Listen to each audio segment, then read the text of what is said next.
อยู่ดีบ่น้อน้องนงเหยาสาวเมืองปากเงิม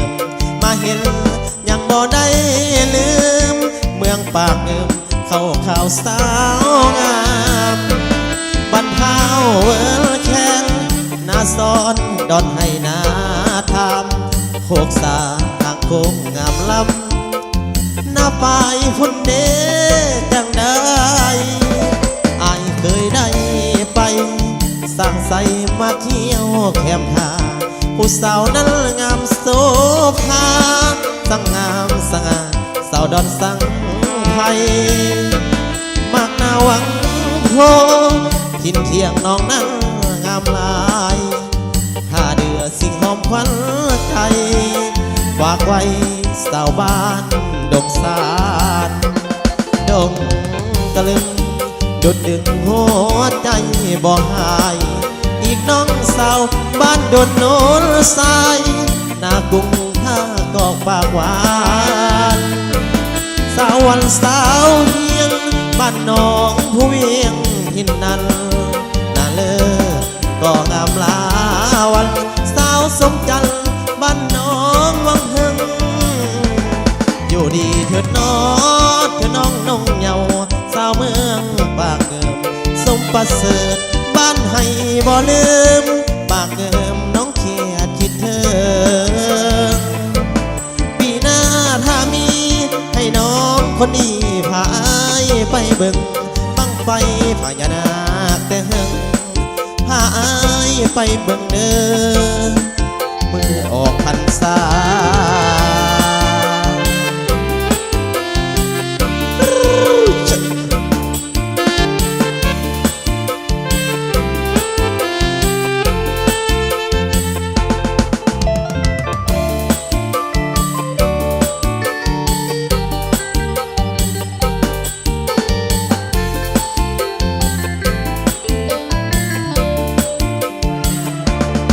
ดงกะลึงดุดดึงหัวใจบ่หายอีกน้องสาวบ้านดนโนนสายหน้ากรุงท่ากอกปากหวาน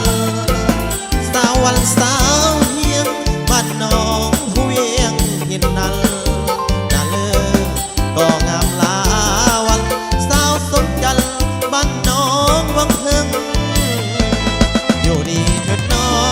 งเถิดน้องนงเหยาสาวเมืองปากเกิมสมประเสริฐบ้านให้บ่ลืมปากเกิมน้องเขียดคิดเธอปีหน้าถ้ามีให้น้องคนนี้พาไปเบิ่งบังไฟพญานาคแต่หึงพาไปเบิ่งเด้อมือออกพรรษา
โฟนหา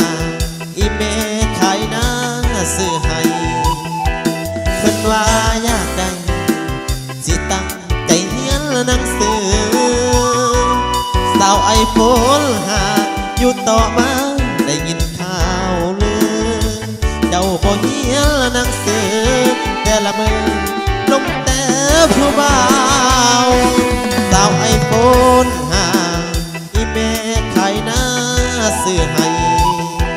เพื่อนว่าอยากได้อยากมีคือเขาผู้บ่นอ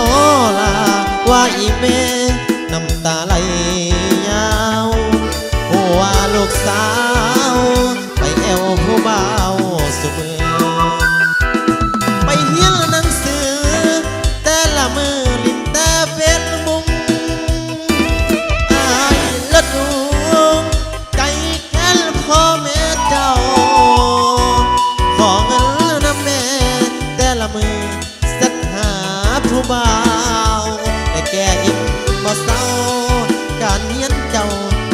ยหัวซา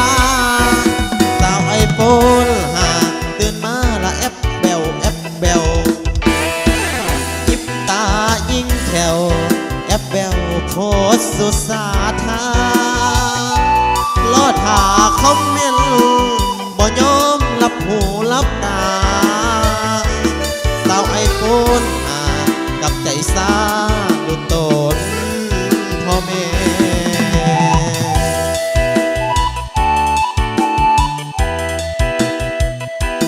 เอาเพลงนี้ก็เป็นอย่างแกน้องนางสาวต้าเวียงคำนี้เป็นคนมากหลายเปอร์เซ็นต์จากให้เบาเวียงใส่สุดจะเป็นแกน้องนางสาวต้าด้วย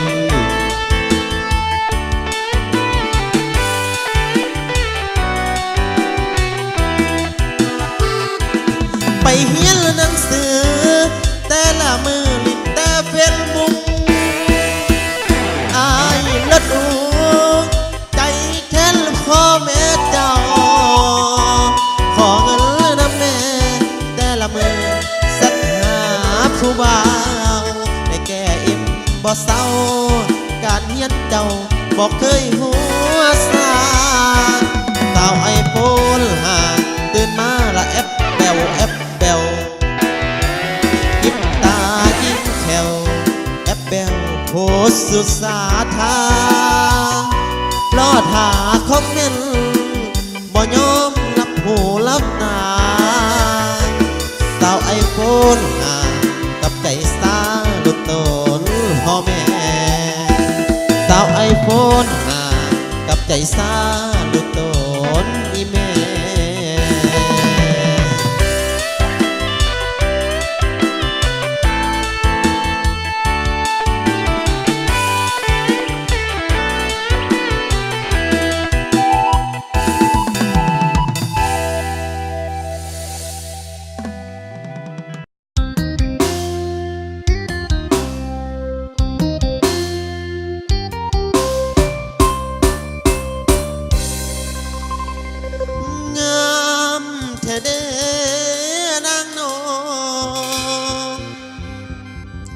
แก้มแดงแดงถ่ายลำลำสาวไม่ห่างลูกสามสั่งมางามกระดองอยากขอเข้าห่วมมีว่าแนวว่าท่านน้องล่ะเอาผัวแต่ดอกเงาไว้บาดเข้าป่านี้ไก่สั่งมางามแท้ดีน้องอายนี่หมายปองสางสาวลูกสามมาเป็นคู่ขอดูแลลูกน้อยสามคนนั้นได้พำเพียรน้อยน้อนางน้อ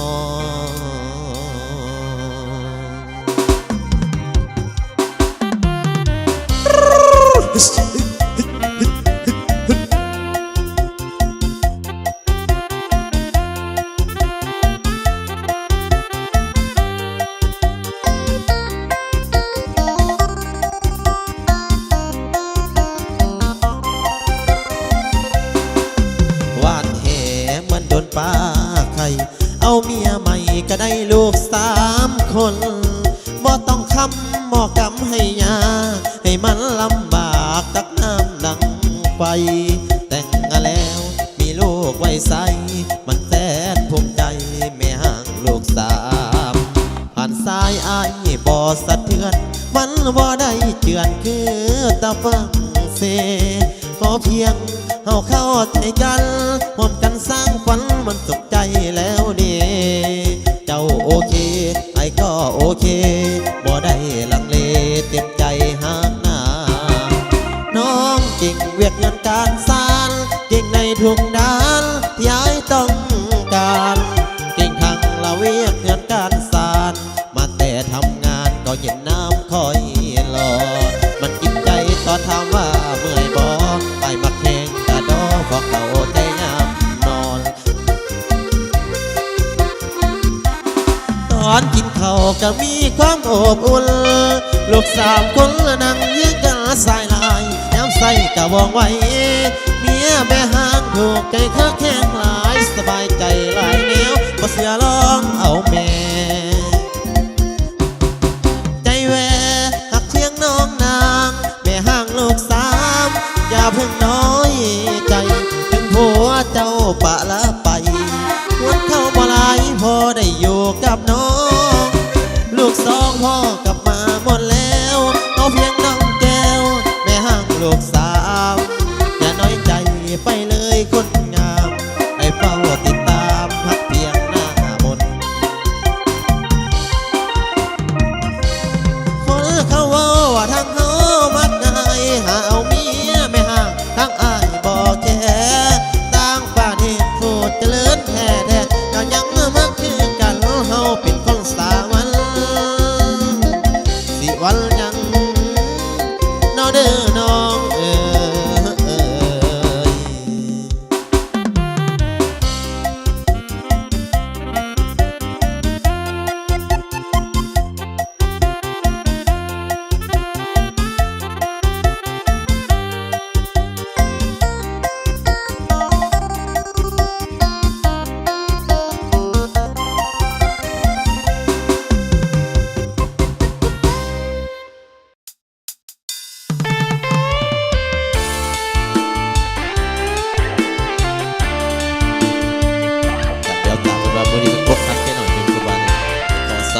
บ่ได้ตัดผู้สาวต้มถึงผู้สาวตัวเป็นว่าจะได้จะว่ากันพี่น้องอยู่เท่าดำเนินต่อไปว่ากัน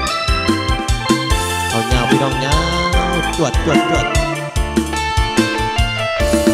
บอกจากไรว่าเสียงคนสาคงเนื้อคงตายว่าคอยขอสาวบ่ได้หน้าอายหมู่ของเนื้อเกินเสียใจเต็มที่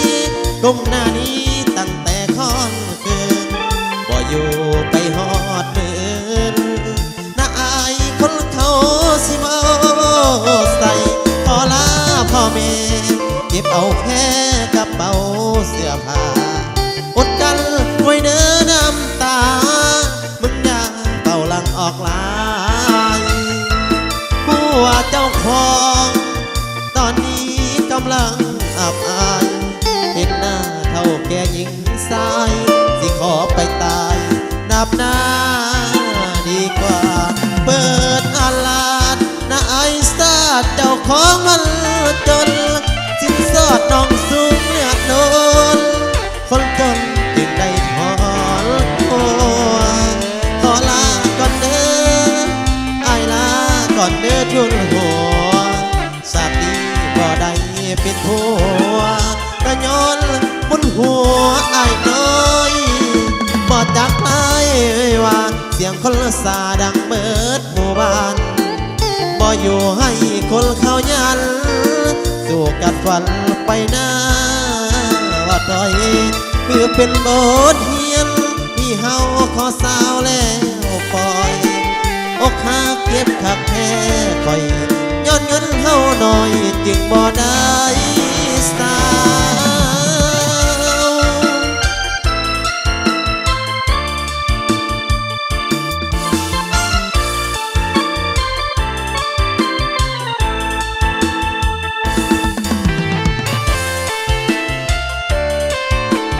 เสียงบริการงานบัตรคำเลยพี่น้องในนครสมัครเล่นนครเมืองใหม่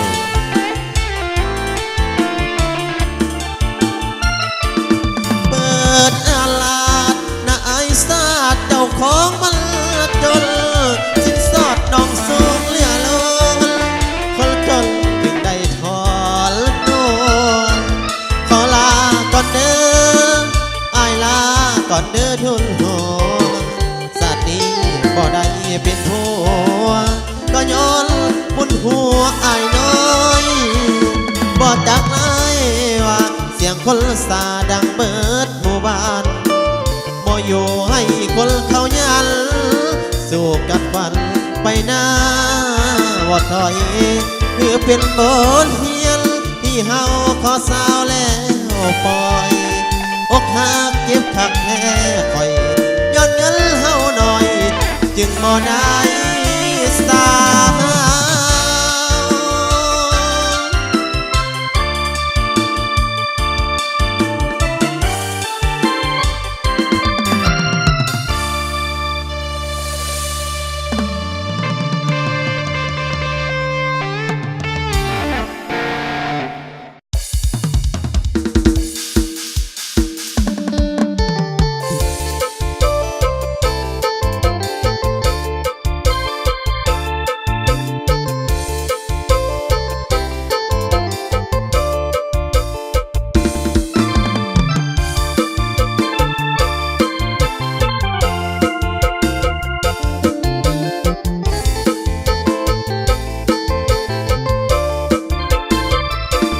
ตัดใจบ่ลง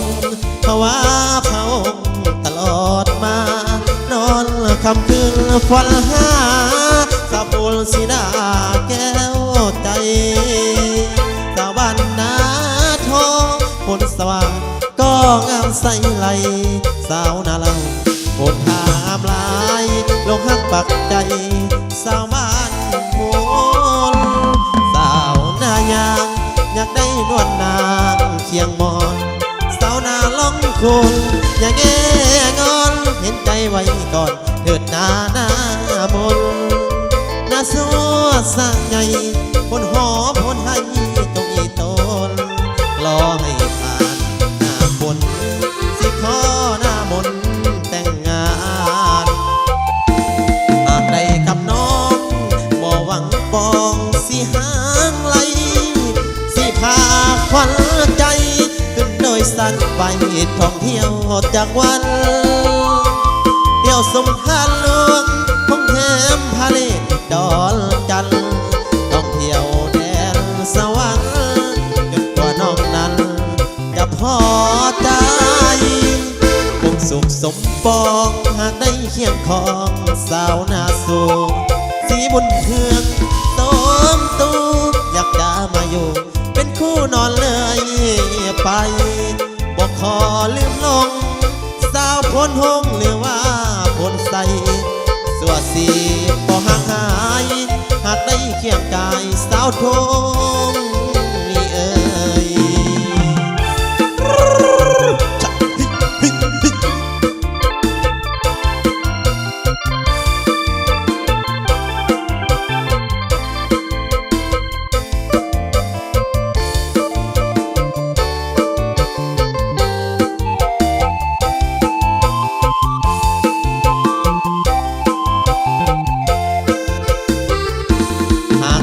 กับน้อง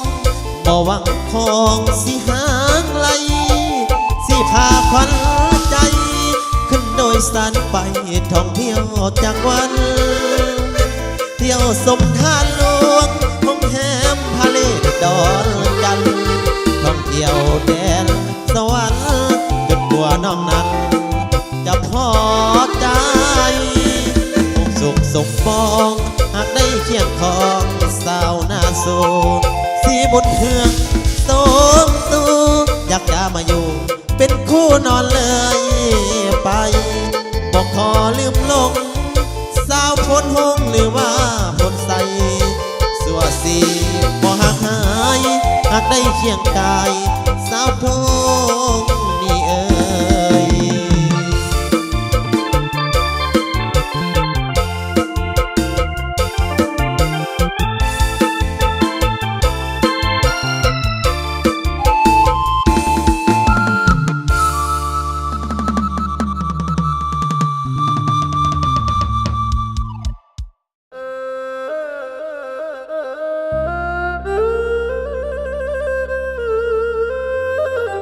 เ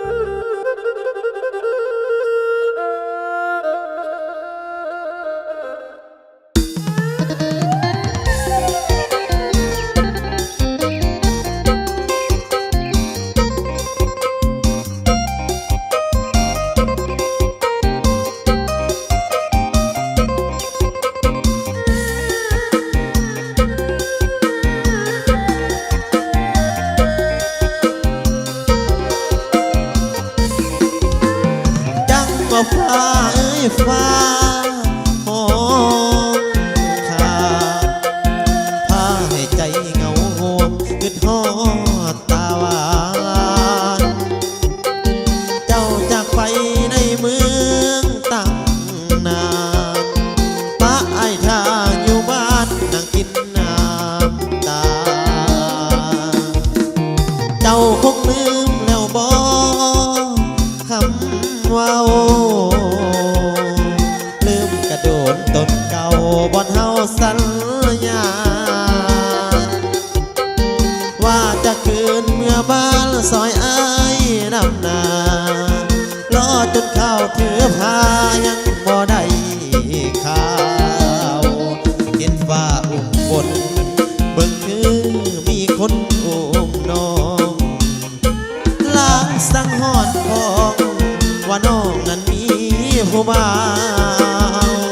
ยามมีไกลพรเบิ่งคือคนนอนหนุนตั้งเจ้าน้ำตาไหลยาวได้ข่าวมีไกลเวียนวน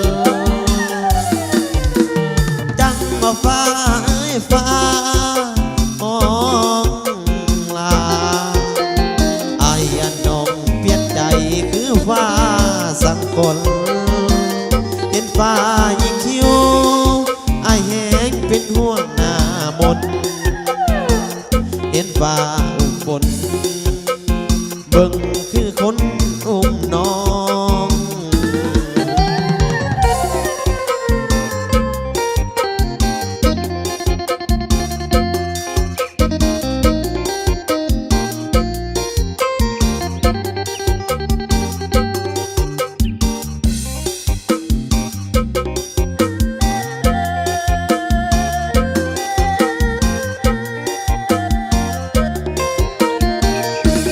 เห็นฟ้าอุ้มบนเบิ่งคือมีคนอุ้มน้องล้างสังหอดฟองว่าน้องมันมีผู้บ่าวยามมีไกลซ้อนเบิ่งคือคนนอนตุนตั้งเจ้าน้ำตาไหลยาวได้ข่าวมีไกลเวียนวนจังว่าฟ้าเอ้ยฟ้าของลาไอ้อันนงเปลี่ยนใจคือฟ้าสักคนเห็นฟ้าอีกคิวไอ้แหงเป็นห่วงหน้ามนเห็นฟ้าอุ้มฝนเบิ่งคือคนอุ้มน้องไอ้แนมเห็นฟ้าอุ้มฝนคือจังมีคนมาอุ้มเมียอาย